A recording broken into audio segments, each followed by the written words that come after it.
Hello and welcome to Uncharted. Here we are, folks, rambling out in the wilderness of gaming, just randomly talking about shit.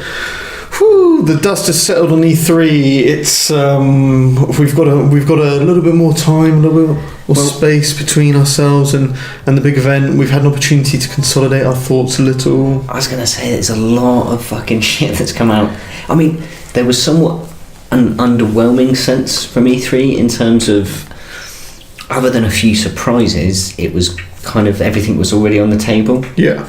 But there's still an awful lot of amazing looking games coming out, and just in this next sort of 6 months to a year. Yeah, exactly that. And we thought it'd be a good opportunity, really, just to sort of pull out maybe three each of the ones which really have piqued our interest. Yeah. And talk a little bit around it. So, taking the first spot is Anthem. I was just amazed by this game. I was super excited about it, and before I even saw any of the footage about it, I somehow, I don't know how, but I saw, maybe when I googled it, somebody's comment had sort of come up, and I just saw this one comment about it, and it said, "Finally, I've got something which lets me leave Destiny."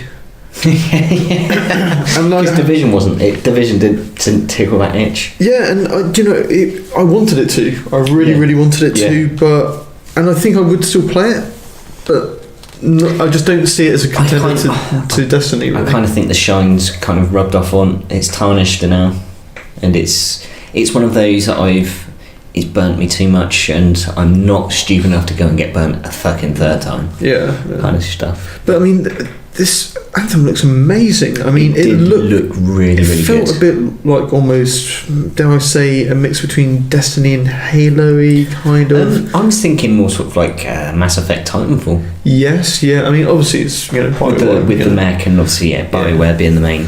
But I mean, Link. I found the body armor itself when they stood behind when they first sort of went out to the legend. Very Master Chief-esque. I felt that. I can see that, because it obviously not like Titanfall in the sort of small house or large house size Titanfall kind of scale. Yeah. But I mean, it's really interesting sort of aspects. Do you know what? The one thing, can I just get it out of my system now? Jetpacks. I mean, just being able to jump unlimited jetpacks, because there was no bars or anything like that in the gameplay. Flying around. Just, you want to go there, go there. Oh shit, that's a big boss. Fly away. Yeah, exactly. So I suppose we should sort of go through some schematics and some basics. Obviously, it's a third-person RPG loot shooter. Yeah, we saw Division-esque, but on a random. We don't know if it's Earth, but humanity's stuck behind a wall, like a la sort of Attack on Titan. Yeah. And only the people that obviously have the skills and the suits, the freelancers out in there. Well, they're the javelins. The javelins, the exosuits that they're wearing, obviously, they're the javelins. But these are fully customisable. Yeah. And it was almost hinted at or sort of insinuated that you could have a variety of different suits for different scenarios. Different guns. Or different loadouts, much like exactly. Much like your setups in Destiny. And you can do badass landings. I mean, superhero landings. That entry into the game was pretty cool. The way that it went from like the underwater bit as well, and again the great slice that sort of always up on a conference stage, it's verticality, but the way that you're there flying around through this random world, you all of a sudden dive down because there's enemies straight into some water. Yeah, I thought it'd be like a river, but it was like a full crevice, trench. It's an abyss. It was just amazing. It was one of those games that actually made me stop, soak it up, watch it all, really be like, wow, and at the end of it be like, that was cool, I need to see it again. Exactly. So I can actually pour over it a bit more and take a bit more in. Yeah. So very, very intriguing. Just to be able to put that stake in the ground and kind of say, it made me go, wow. For me, it's one I'm going to watch. It's I mean, I don't want to be sort of the buzzkill, but like, it's one of those, much like Wildlands did. It kind of made me sort of sit up and go, right, this could be something really cool. Yeah. Unfortunately, I played Wildlands. But I mean, it was like the typical. You saw the motorbike animation. But it's the typical Ubisoft. Right, here's a great idea for a game. Here's a game, and then it goes into the ringer, and it gets all of that fun just squeezed out. We'll just leave a little bit in there because when you hang it, you don't want it to crease, so you leave it a little bit wet. So we'll leave a little bit of fun in there. Duct taped it together, man. With the Ubisoft paste bin. Yeah. But no, so it's definitely one that's going to stick on the radar. I mean, it looked very interesting. Again, have to see a bit more and see what kind of scale it's looking at. Like the animation, stuff like that. The monster animation, when she was like, "Oh shit, I'm getting out of here," that was cool. That monster was like knocking shit off the edge and throwing things, and it was like apparently it's all procedurally generated. So it's like that's awesome. That animation was amazing. If that's the case. No, that is cool. I mean, there's a good bit as well. They had the sort of Destiny-esque public event type thing, and there's this bit where you've got like 3 or 4 people just fucking caning through this jungle, and it's raining and it's storming. Seeker Storms, that was it. Yeah. And it just looked phenomenal. And obviously it ended. Obviously the gameplay demo ended when they were flying into this electrical orb of light. So obviously I don't know if it would be they'd go into an instance with a boss or a dungeon or who knows, black hole, kind of whatever. Thing. Yeah. Exactly. But all in all, it's definitely one to keep on the radar. This is obviously all of BioWare's resources have gone as opposed to Andromeda. Yeah, no shit. Yeah, evidently. So hopefully, the facial animation actually looked good. Yeah, it didn't look like she was a sort of Muppet. Like someone's fist fucking a marigold. Yeah, that's how it goes down. So what you got, Link? You got one? Shadow of the Colossus. So it's not really a new game, but definitely not. But it kind of is because it's being rebuilt from the ground up. Again. Well, don't forget it was a remaster, the HD remaster. Yes. But it's the same people. So Bluepoint Games, obviously they're taking care of much like the Uncharted series got updated. So everything's been brought up into a new visual sort of a fidelity. So they should know what they're doing. Yeah. But they're doing obviously all the new assets, and they're also trying to get a look at the controls to modernise those. So, they need to, because they were hard work back in the day. But I think for back in the day, because it was a game that again, it's one of those pioneering, innovative games that after a couple of generations and a few iterations, people have realised, this is the best way. I mean, there's loads of those kind of games coming out soon. Now you've obviously got Extinction next year. That looked fucking awesome, by the way. I did enjoy that video. Yeah, it does look good. And Pray to the Gods as well. Pray to the Gods. I was really surprised that wasn't E3. Yeah, where was it? If that was there, Shadows of the Colossus wouldn't have been here on my list, basically. I don't know. Do you know what? It looked, from the videos of Shadow of the Colossus, it looked good. There was something really daunting about what's the plural for Colossus? Colossi. It is Colossi, isn't it? Colossus is. No. Yeah. Colossi, yeah. To have them kind of bogging you out whilst you're running through the level, that was really quite daunting. I never really got quite that impact from the older versions. No. I mean, the fact is, like Eco, I didn't play Shadow of the Colossus. So I didn't get a chance to get the PS3 remasters done. It looks like they've normalised the size of the horse a little bit, because the horse was always ridiculous. Yeah. But I'm just really excited, looking forward to it. It's one of those. When's it out? Probably sometime in 2018. Yeah, so this is the thing. It will be a case of months as opposed to. Can you wait 7 years? Yeah, but the thing is, it will be like April when it could be like January. And the thing is, because it looked done, it looked. I mean, they're like, we still got a lot of work to do. Hold it, wait, what? Because you've shown us like several colossi, I think they all look absolutely fine to me. I think that's what they've been working on. It's like, right, let's get all of the big shit done first. We'll get the colossi done, because we can show that off in a trailer. That's good trailer stuff. Yeah. All of the stitching together. Well, it's what you fucking need in that game, because there's not really much else other than holding a sword up, shining a light, and riding towards it. That direction, yeah. So I don't know. It's one of those. Hopefully, they didn't specify any time of 2018, so it might be early 2018. I think that could be. Again, we've got the Sony conference in December. We've got Tokyo Game Show. So we've got no indication of things like prices, miles. No, that's it. I think it's just we need something new to announce. Shadows of the Colossus. So I mean, I appreciate you've not played the game before, but you don't really need to see much of a review unless it's some sort of pig dump attempt to make it. Yeah, basically, it's a case of do not buy this game. Invest in HD remaster. Yeah, exactly. So if it isn't that, is this a day one for you, or is this more of a kind of? No, I'll pick it up eventually. Right. When I see fit. kind of thing. I don't think it's something I'm going to rush out to buy and play. Cool. But no, I'm just looking forward to seeing it back on the PS4. Yeah, it looks great. I can't wait either, so I can't wait for that. So there's one that I wanted on here as well that I was very tempted, because obviously mine started off as 5. Yeah. And luckily there was some overrun. Yeah. You had the same as me on a couple of them. So. Yeah, on 40%. Yeah, how convenient. But so number 3, without a doubt, it's got to be the one and only The Last Night. This game, it looks incredible. So this is all we've seen is like a minute trailer. Yeah, and it's it's pixel graphic. It's 2.5D. It's pseudo parallax, all of that kind of business. Yeah, it's flashback on crack. Yeah. No, it's flashback on LSD with a bit of ketamine and maybe a bit of coke just to keep it perked up and keep it going, and then maybe a bit of weed just to take that edge off. For me, it's like, well, I've never been one to partake in things, but I must imagine it's a psychedelic sort of like Blade Runner kind of Fifth Element. Yeah, I know that the developer and the guys behind it's really averse to the term cyberpunk.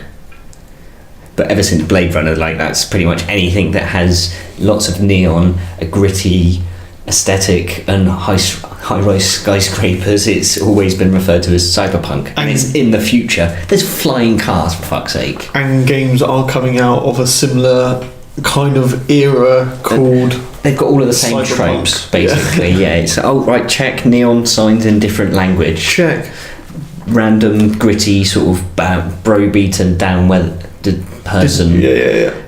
Check flying cars. Check. I found it to be really the animations just be really incredible. I mean, for pixelated graphics, it just looks great. And the themes, and it seems very dark in tone. I mean, there's something that's somewhat annoyed me a bit is the potential political aspects of the game, or how it's being politicized. Obviously, the person who's made it's got certain views, or had certain views, and said certain things, and tweeted certain things. And be specific. It's all to do with Gamergate, and obviously that's kind of a whole hot potato that I am not got the hands to hold.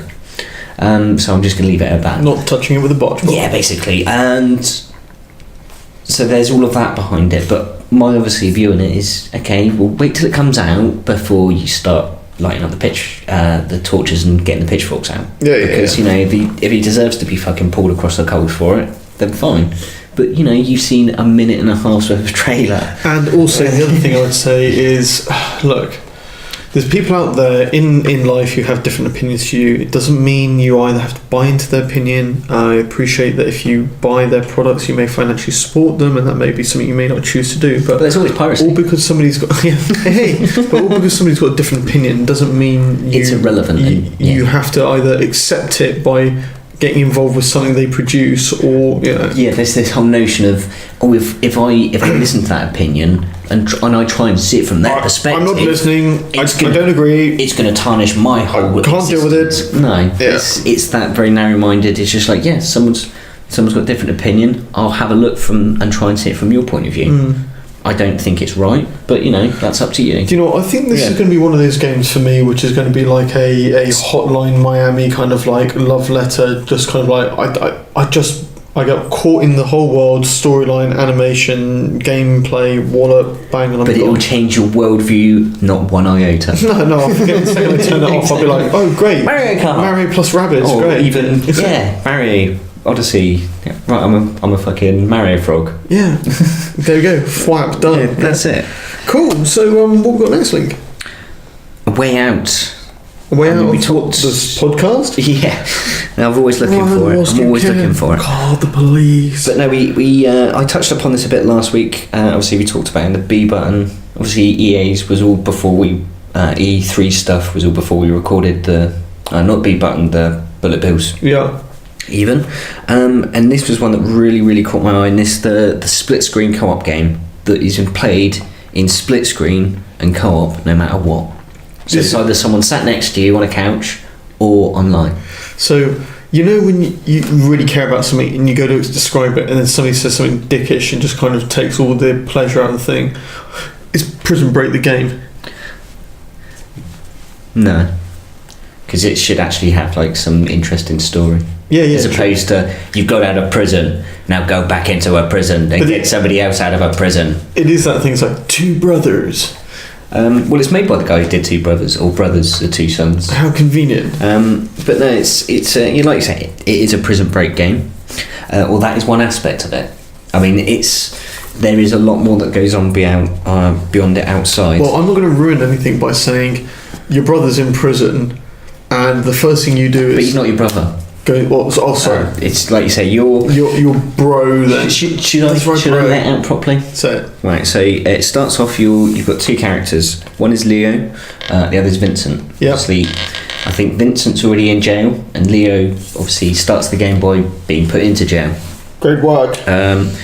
Obviously, the split screen element throws up a few different varieties of things that can happen. Obviously, you could be, say, playing as Leo in a cutscene, which is obviously playing out on your yeah.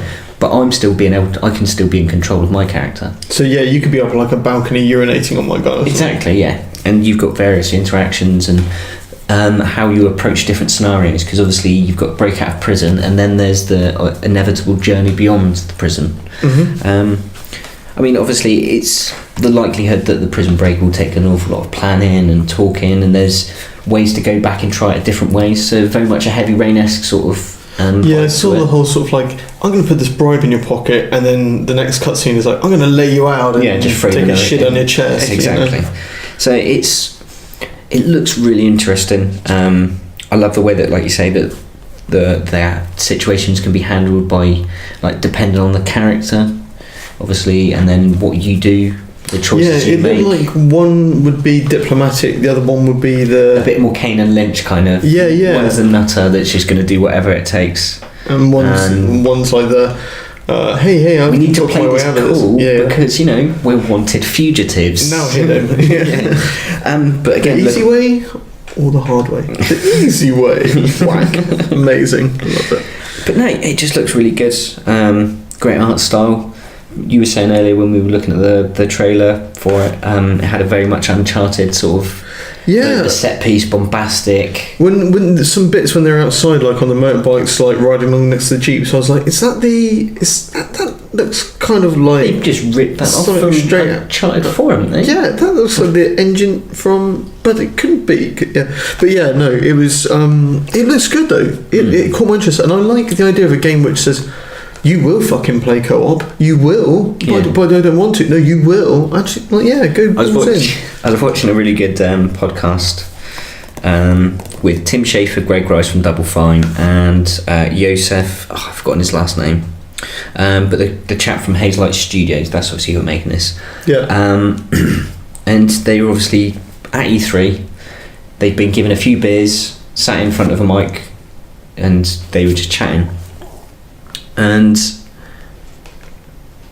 yeah, it's like he was talking about, Yosef was saying about how he's like crazy and he just plays and makes games that he wants to play, and he does stuff that he's like, well, no one's ever done this before, let's try it. Mm-hmm. Brothers was like say the same. Yeah. The journalist or the guy at GameSpot that was hosting actually said to him, you replied to me in a tweet a couple of years ago. I remember I said to you, I played Brothers with my girlfriend, and we both had a controller stick, and that's how we played together with it.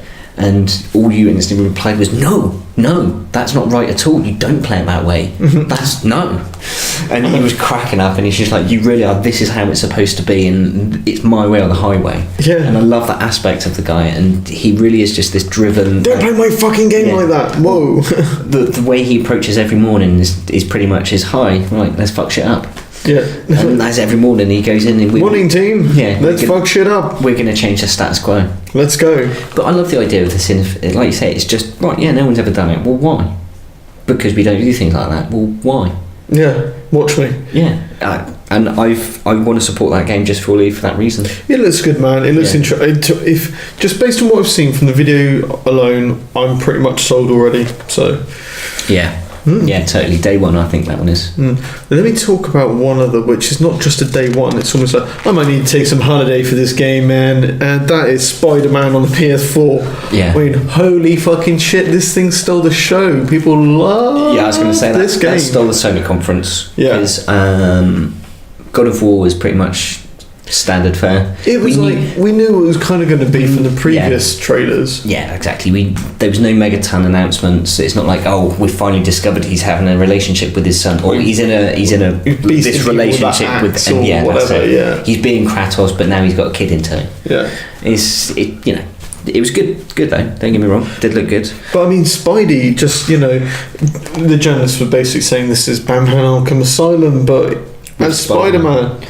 It's like, my response to that is, it's Batman Arkham City, but you're Spider-Man. Yeah, exactly. So a lot of people are like, oh, and then what actually you realise is people weren't going, what they're doing is going, no, hey guys, you never guess when what? Is it? Yeah. I think it's fucking great move. I mean, the animation looks great, the fighting looks great because it's now doing what you were doing as Batman, but now with more flair and more sort of Spidiness. Yeah, all web slinging, just amazing. Just that whole demo, it just. I mean, don't get me wrong. I hope that there's a good variety, and I hope I'd rather it be like a shorter, more distilled, compact story and game than this drawn-out Assassin's Creed. Oh, go to this point and collect these 50 things. Yeah. I hope they kind of avoid that. But yeah, that's going to be one hell of a ride. I just want a sandbox, Link. I want a massive sandbox, and they need to do one thing, which they had the second Spider-Man game, and they've never nailed properly since then, which is allow you to accelerate mid-swing by hitting left trigger or something like that. Yeah. That ability to go choose at the point of swing where you go hunker down, and you're just like, and you scrape along the sidewalk, or you kind of thing. Fucking fling yourself like a catapult off, and you're like, whoa. And also in the very first game, you could trick. And you got points for like doing little flourishes in the air, like ding ding, like Spidey style. Like, I think there's been a multitude of really good Spider-Man games that there's a lot to sort of pick from the buffet. I think there's been some good ones. I think the Amazing Spider-Man was great. So first one was good. The second one was like the swinging mechanics was nailed, and then it just got diluted, and they've been trying to get back to it since then. Well, don't forget, really hit it. This is Insomniac, isn't it? It's obviously Activision lost the license because Beanox, they were the one who did the Amazing Spider-Man. I think it was Vicarious Visions did the second one, but the second one, it was almost just like, let's just reskin some characters. It's almost like a Destiny sequel. Yeah, they just got one. I mean, the whole game was boring as shit. It's all sort of fetch quests and whatever, and they've all been that ever since, to be honest. But it was more just the fact freedom and the ability and how much it made you feel like Spider-Man was just great. Yeah, and if they added things like the straight point zipline stuff like they've got now, where you just target one area and you like zip to that point. Splish. Do you know, I just thought of a really good point and a way of describing it is those Activision ones, they were like the Sam Raimi Spider-Mans. Like all of the actual web slinging action in those films is amazing. Like the direction of it's great. It's just everything else about the film lets it down. Yeah. But it just looked phenomenal though. I mean, I don't know. They said 2018. We don't know like specifically when, but I'm hungry for this game. Yeah.